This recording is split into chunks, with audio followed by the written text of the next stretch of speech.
Mr. Calm.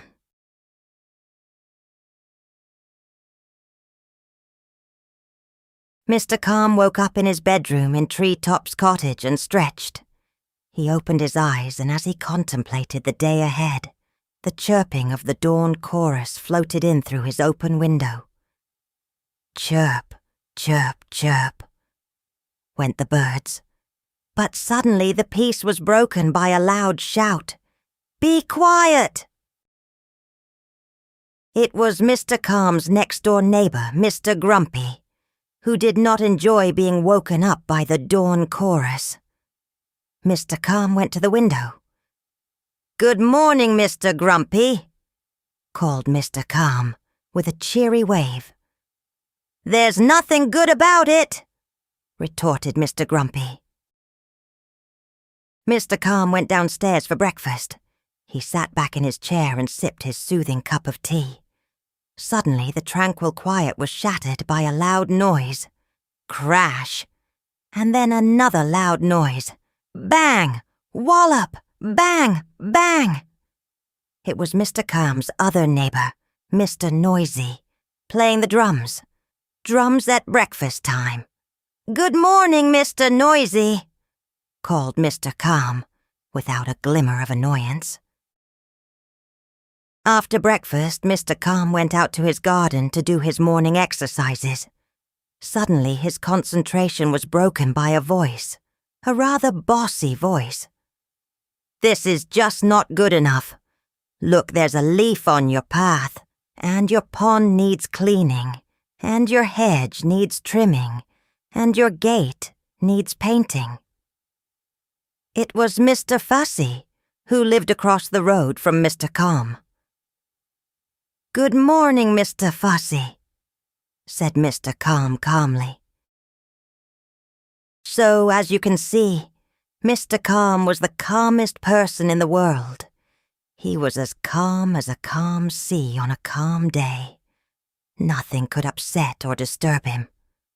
When he set off for his daily walk, deeply breathing in the fresh morning air, he was not upset by little Miss Quick roaring along the roads in a fug of fumes. Nor did it upset him when little Miss Stubborn Q barged in front of him at the greengrocer's. Mr. Calm was calm even in a crisis.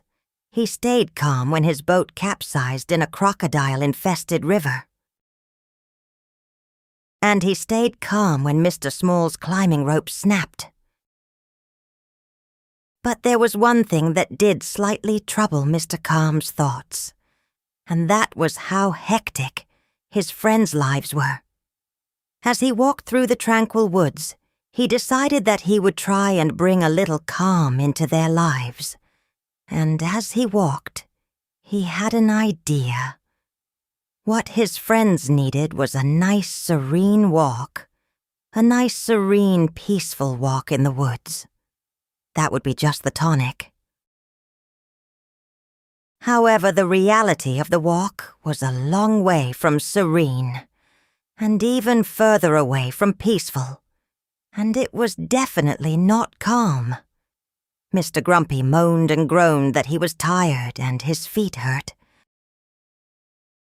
Mr. Noisy noisily stomped and crashed about the woods, scaring all the wildlife. Little Miss Quick huffed and puffed as she sped through the woods, as if she was late for a very important appointment, which she wasn't. Little Miss Stubborn argued about which was the right way at every fork in the trail. And Mr. Fussy fussed and blustered. The sun was too bright. He didn't like the insects. Why was the path so uneven? And so on and so on. Poor Mr. Calm. It wasn't what he'd had in mind at all.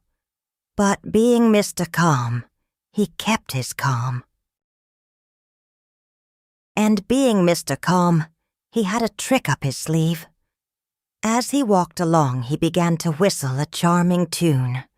The soothing music filled the woods, floating melodically on the breeze and filling the ears of his friends. It was so enchanting and tranquil that all his friends calmed down. It was like magic, and maybe it was. Mr. Calm whistled his way through the woods, and it seemed the whistle was catching, for, in no time, his friends were whistling along as well. They were even all whistling the same tune, and as they whistled, his friends started to notice things. They noticed the play of sunlight on the leaves. They noticed the sound of the birds singing. They noticed the butterflies flitting from flower to flower. And they noticed the soft, cool moss under their feet. In unison, they all breathed a calm sigh of contentment. The only sound that disturbed their peace was hiccup. "Sorry," apologized Mr. Noisy. "I've got the hiccups."